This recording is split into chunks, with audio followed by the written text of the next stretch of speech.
La página web BBC News Mundo en el año 2020 informó sobre casos nacionales acerca del marcado sesgo racista en represión de protestas.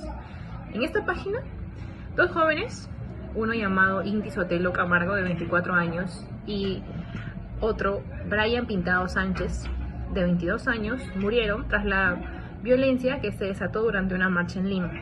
En las protestas se produjeron choques violentos entre los manifestantes y los cuerpos de seguridad, que usaron gases lacrimógenos y perdigones. Se informó que Brian Pintado recibió impactos de 10 perdigones de plomo, según la necropsia. Por su parte, Inti Sotelo recibió 4 impactos de perdigones, uno de ellos en el corazón.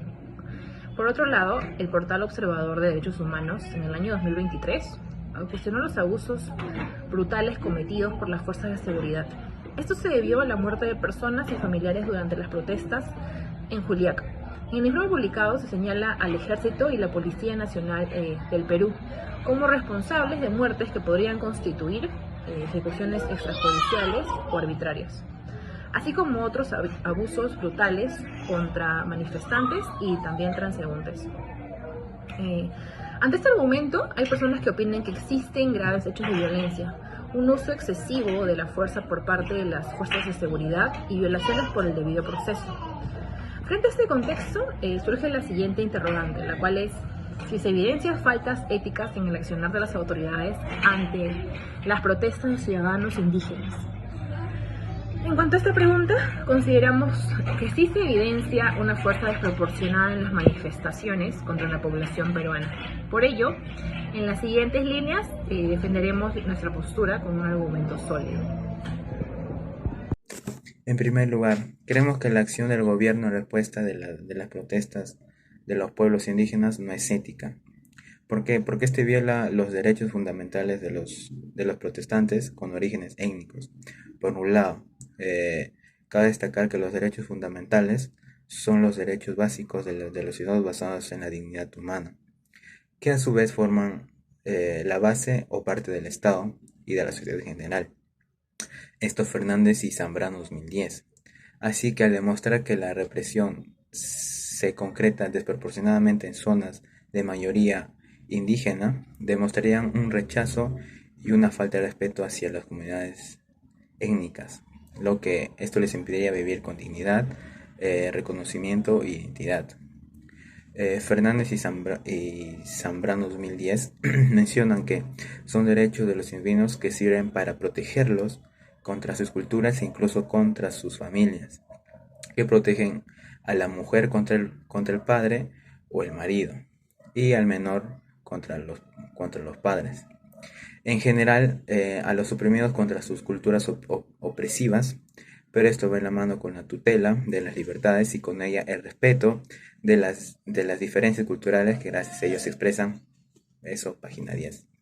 En ese sentido, las opiniones de Fernández y Zambrano 2010 explican que a través del respeto estricto a los más oprimidos se asegurará el mismo respeto que a todas las diferentes entidades culturales, ya que las decisiones involucradas no estarán en manos de una única mayoría política a la que se recaerá la decisión izquierda, según la propia opinión de cada uno.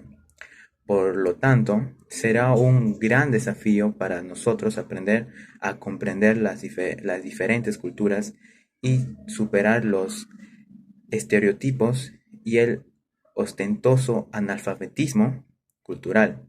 Por lo expuesto, consideramos que el accionar de las autoridades ante las protestas de ciudadanos indígenas no es un acto ético,